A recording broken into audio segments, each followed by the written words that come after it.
ফরিদপুর ২ আসন পুনর্বিন্যাসের প্রতিবাদে আজও ঢাকা খুলনা ও ঢাকা বরিশাল মহাসড়ক অবরোধ করে বিক্ষোভ করছেন স্থানীয়রা। এদিকে সংসদীয় আসন কমানোর প্রতিবাদে বাগেরহাটে ৪৮ ঘণ্টার টানা হরতালের দ্বিতীয় দিন চলছে। এই মুহূর্তে ঢাকা বরিশাল মহাসড়কের মাধবপুর এলাকায় আছেন সহকর্মী শিকদার সজল এবং বাগেরহাটের আদালত চত্বরে আছেন রিপোর্টার আলী আকবর টুটুল। সরাসরি প্রথমেই যাচ্ছি সজলের কাছে।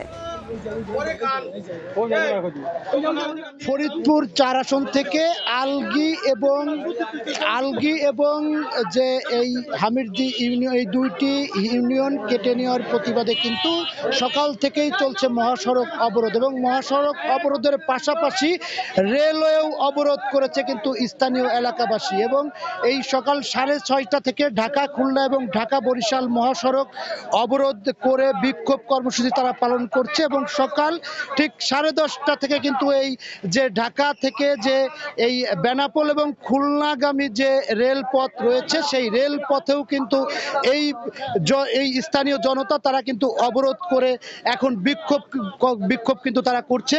এবং এই যে এই রেল লাইনের উপরে কিন্তু গাছের গুঁড়ি ফেলে তারা কিন্তু এই মহাসড়ক, এই রেলপথটি কিন্তু তারা অবরোধ করে রেখেছে। এবং এই রেলপথ দিয়ে খুলনা থেকে সকালে যে জাহানাবাদ এক্সপ্রেসটি ছেড়ে আসে, সেটি কিন্তু এই অবরোধের কথা জানতে পেরে 20 কিলোমিটার দূরে অবস্থান করছে বলে এমনটি জানা গেছে। আর ঢাকা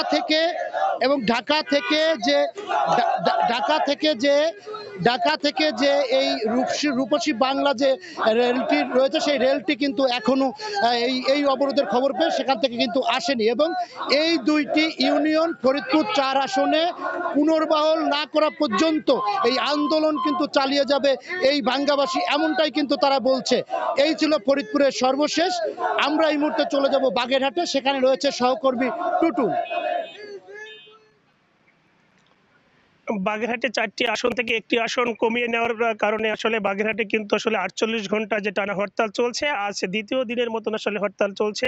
যদি আমি বলি, কার্যত বাগেরহাট এখন অবস্থায় রয়েছে, যেমন নির্বাচন কমিশন এবং নির্বাচন অফিস এবং বাগেরহাটের জেলা প্রশাসক কার্যালয়, এবং এখানে টোটালি আসলে লোকের কোনো উপস্থিতি নাই, প্রশাসনের কোনো লোকজন আমরা দেখতে পাই নাই। এবং এছাড়া যে জেলা জজ আদালত রয়েছে, আদালতের কিন্তু উপস্থিতি একেবারেই নাই বললেই চলে। এখানে আইনজীবী এবং বিচার প্রার্থীরা আসলে নাই।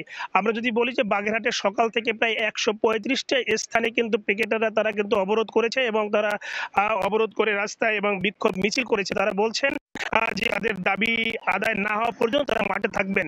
আমি যদি বলি বাগেরহাটের একবারই টোটাল, যদি বলি যে গোটা বাগেরহাটে এখন কার্যত অচল, কারণ এখানে সমস্ত মানুষ কিন্তু রাস্তায় নেমে এসেছে, তারা কিন্তু প্রতিবাদ জানাচ্ছে এবং তারা বলছেন যে আসলে কষ্ট লাঘব কষ্ট হলো সেটা আমাদের জন্য বড় প্রাপ্তি হবে যদি আমাদের আসন ফিরিয়ে দেওয়ার কারণে কিন্তু এখানে মানুষ আজকে বিভিন্ন দলের রাজনৈতিক নেতৃবৃন্দ তারা কিন্তু মাঠে আসছেন, এবং তারা বলছেন যে যতক্ষণ পর্যন্ত তারা তাদের দাবি আদায় না হবে ততক্ষণ পর্যন্ত তারা মাঠে থাকবেন। এবং সবশেষ, এবং যদি আমি বলি যে বাগেরহাটের এই ছিল আমার কাছে দ্বিতীয় দিনের হরতালের সবশেষ খবর। সরাসরি যুক্ত ছিলাম বাগেরহাট ও ফরিদপুরে।